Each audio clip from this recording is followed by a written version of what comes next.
But he was a good boy. We go through. How much what? We always came out, and he had about this much of a hose down his throat, chewing on it. Probably like 5 or 6 or 10 hoses through him. I remember going places and we were doing shows and stuff, and he'd be in the pen, he'd lay down, I'd lay down on his shoulder, and he'd put his head on my chest, and he'd fall asleep. The best thing I'll never forget is Grandma and Clyde laying down out in the yard on a blanket, just there with her 1,000+ pound dog, licking her and loving on each other. That's the best memory I can think of. Here's his home. Oh, yeah. We had a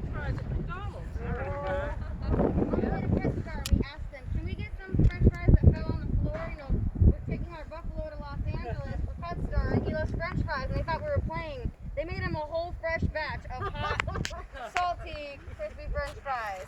A whole bag of them. It was insane. Wow. And we just wanted the ones off the floor.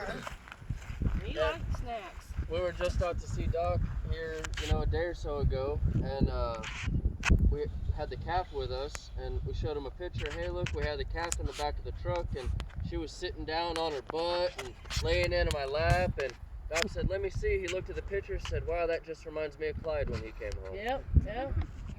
Same thing. Memorial for my baby boy.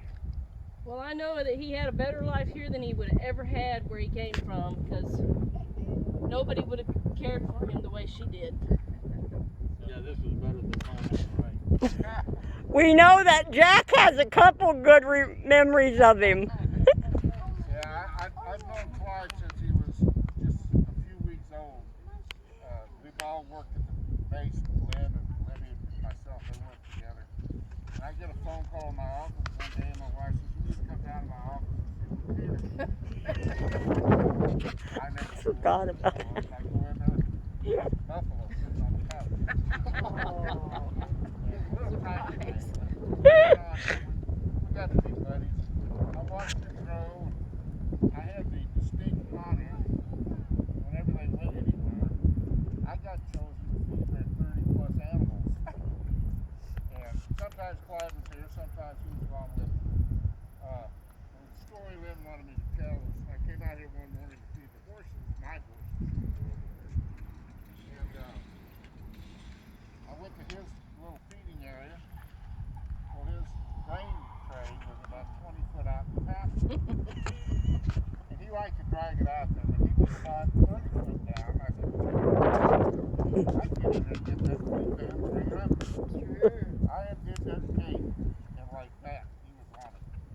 So I'm holding the gate, I didn't have the chain on. He pushes through, so I grab him by the horn.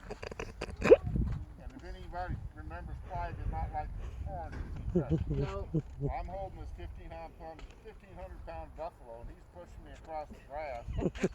I get close to a tree that I can grab onto, and he stops pushing. He starts eating the grass. Well, Emily was here feeding her horses. I'm screaming like a little girl. Emily, Emily, Emily! She comes up, runs along me, gets a bucket of feed, goes and puts it in his tray, and he goes back up. So nobody got hurt. I was a little, embarrassed the way it happened. A little About a bit. week later, I come out, same thing, feeding Clyde. This time his tray is right there by the fence, but it's got the I get down on my knees, and I can't grab it. I'm down there on my knees, and I put the tray like that. If I stood up, I wasn't moving fast enough. And he takes his horn and puts it through the King Ranch fence and grabs me by the stomach. So I grab my stomach, and I just know I'm going to be bleeding. Guts are going to be everywhere. Well, didn't break the skin. I had a bruise that big, and I still have a bump that I'll have for the rest of my life. And I had an umbilical hernia busted that Kevlar mesh they put in this lab. Around my ankle. I'll always have something to hide. I'll miss him. I love him. Pain in the butt.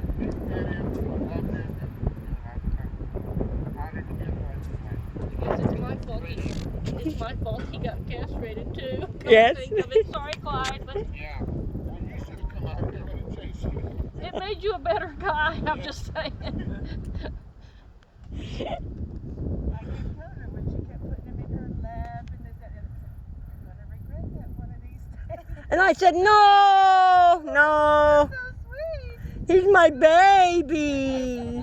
Lynn was still working. I'd come out early and she'd leave me a note, give Clyde his medicine.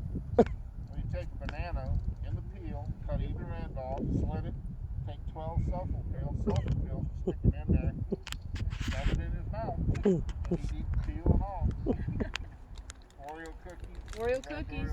Cupcakes. With this last medicine Doc gave him to try and get a hold of the pneumonia, tried Oreo cookies, he spit them out. Tried bananas, he spit them out. Tried peanut butter, he didn't like peanut butter at all. Didn't like peanut butter at all. And he wanted crunchy. I tried something else. Well, finally I took frosting, cake frosting, and mixed 2 tablespoons of cake frosting and 1 tablespoon of powder, and he'd licked the spoon. Ooh, He thought that was okay, but good. unfortunately it was just a little too late. Yeah. He was my baby.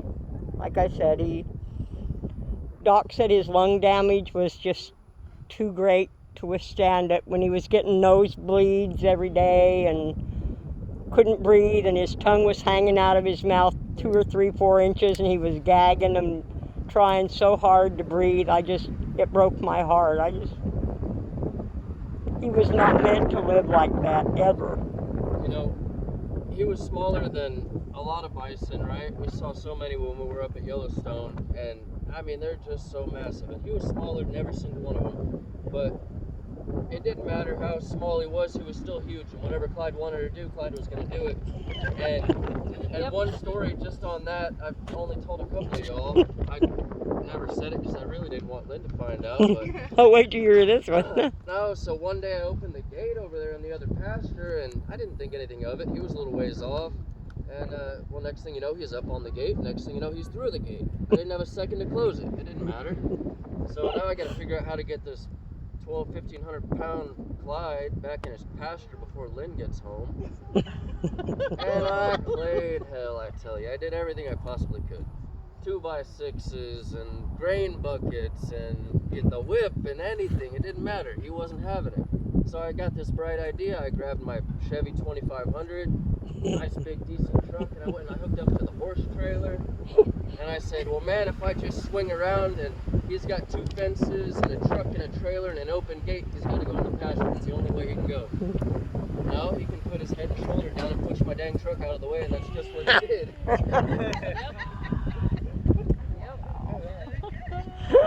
He says, I didn't want you to know about that one. I said, I don't doubt it at all. That boy was strong. And about not even 3 minutes before she pulled back in the driveway, he decided to walk back through the gate. Just decide. He knew what time it was.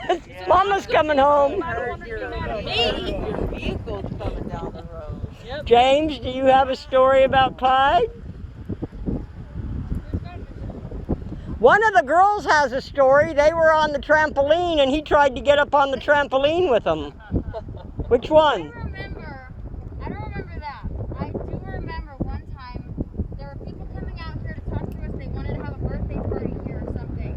And as soon as their doors opened and they got out, Clyde was in the back of their car and they're screaming. Now, one was in the back of the car. He didn't know how to get him out. He was like, I'm going bye-bye. I don't care what you guys say. He was so used to riding in the back seat. You just see this big buffalo standing in the back of this little car. So funny. Oh my gosh. So cute. Huh? He tried to get on the trampoline the day he got out with me. Oh, it was with you. See, I thought it was one of the girls. So she was saying he was going to get up there. Finally, she got down and he turned it over. I was home and Mom was at work and James was 2-ish maybe. Probably. And I was home by myself and I was just like glancing at I saw this big black speck. I didn't think anything of it. I think I thought it was one of the dogs or the cow. No, because the cow had just been born. And so I thought it was the cow and I was like, oh, okay. And then I turned around to look again and I'm like, oh crap, it's Clyde. So I'm calling Mom and Mom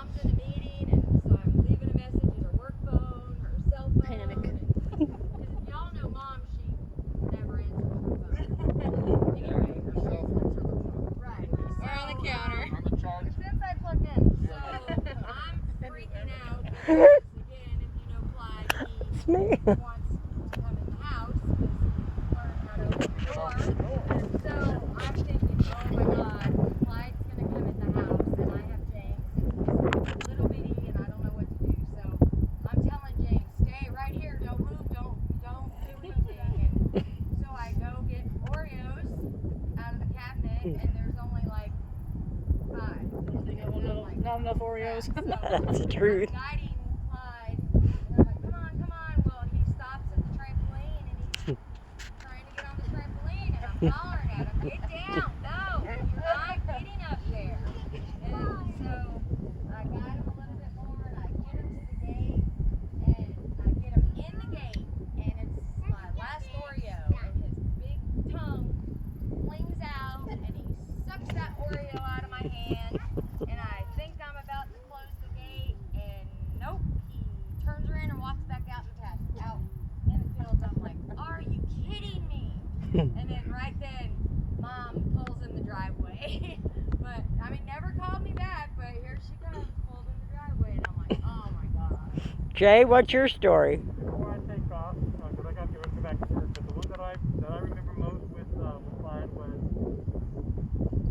it was early in the morning, and I had fallen asleep on the couch watching TV, and I felt like something was watching me. I opened up my eyes, and Clyde was that far away from my face, breathing on me, just staring at me.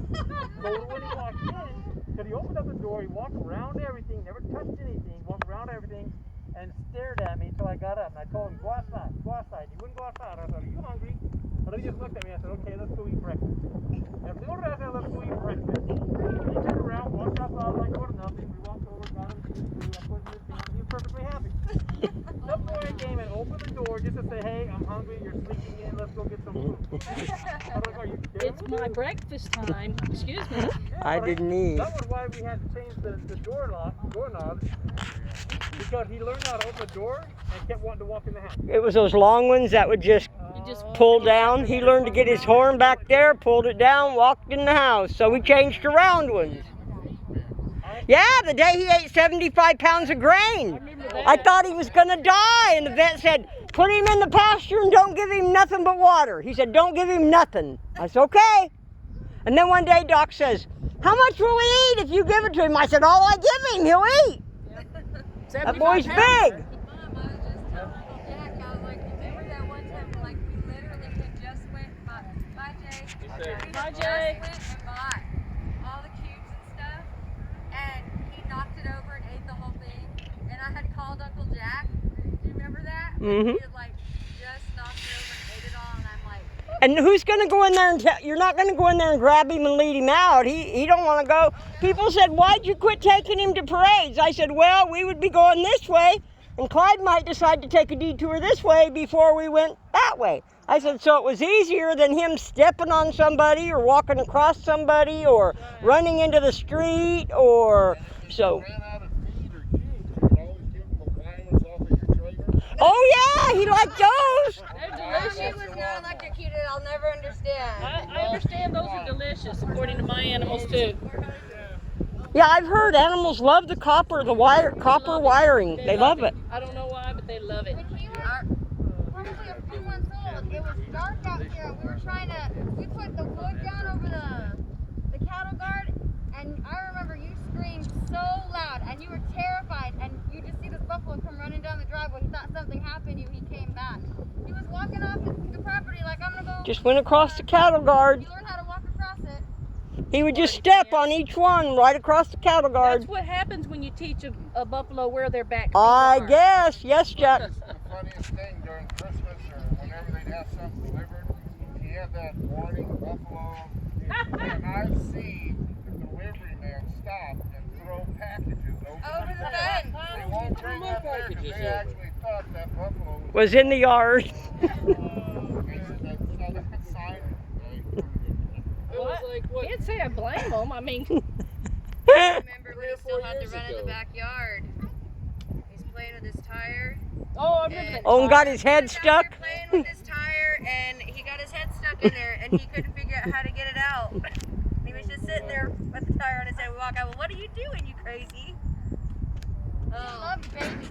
Baby goats, of course, were his favorite, but any baby animal. He got to see the baby goat when the baby goat came. Well, it's not little; it's 2 years old. But he licked it and, played with it and stuff. He loved all babies. I know it made his day. Well, I want to thank every single person for coming and sharing a story, sharing some memories that will never be forgotten about Clyde.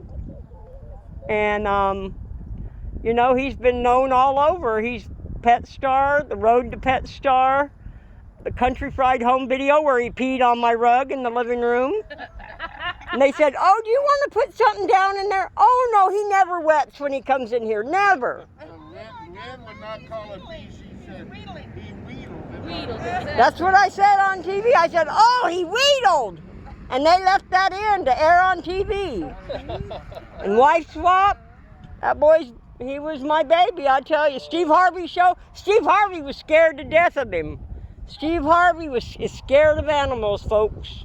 He didn't like Clyde at all. You'll need to send him a message. Let him know. Yep. The Clyde passed on. Well, everybody, let's tell him goodbye. Bye, bye. Clyde, we love you. Miss you. Baby.